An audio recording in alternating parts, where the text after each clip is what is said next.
when someone comes to you, one of the associates at your firms, what do you guys tell them in terms of what are the characteristics or what are the things that they would need to do to make partner? Danielle, can we start with you? Sure.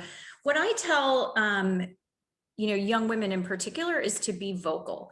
I think that they need to let people know about their goals. I sit on the panel of evaluators when we do associate evaluations, and they're just not as I don't want to say they're not ambitious, because I think they are. They don't discuss it as much.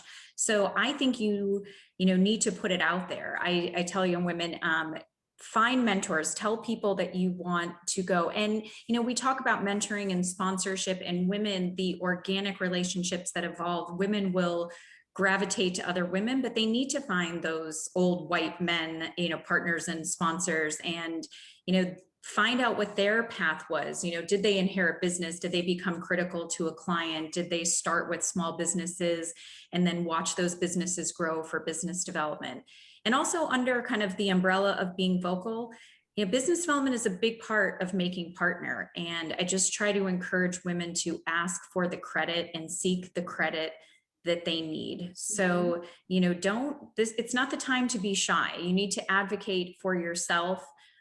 We ask our attorneys when they're ready for promotion to do like an advocacy memo for themselves. And it is really interesting to see the different wording that men use versus women. There's just a lack of confidence. Women really sell themselves short. So that's my biggest piece of advice is, speak up.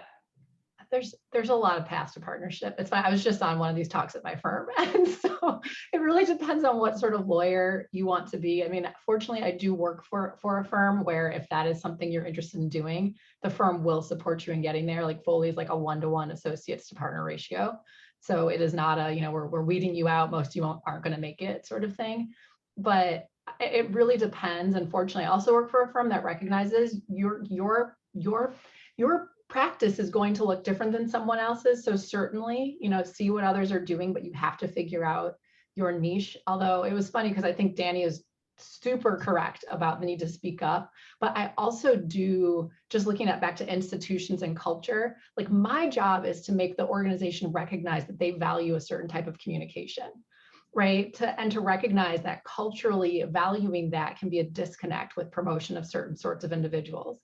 And so if you come from a culture, for example, that is much more collectivist, and we see that particularly with like newer immigrant populations where it's like, keep your head down, work hard, they will notice. Right. And you don't have like kind of like white collar parents mentoring you on how to boast. Right. That can be a huge and so those sorts of things are like the gaps we need to close. And sure, we can educate people to learn how to communicate in our environment, but there also has to be this movement in the environment to understand that there's not one way for somebody to, prove themselves as being valuable. Sorry, I'm all over the place, but it just made me think of that, because ultimately our organizations value usually very male, very masculine styles of communicating and leadership. Mm-hmm. And I hope that we can move to a way that's open to more styles of communication. Mm-hmm. Women should try to seek out, sponsors who are in leadership roles and, ask to work with them, try to build a relationship. And, when that relationship starts to develop, ask for them to take the responsibility in helping you achieve your career goals.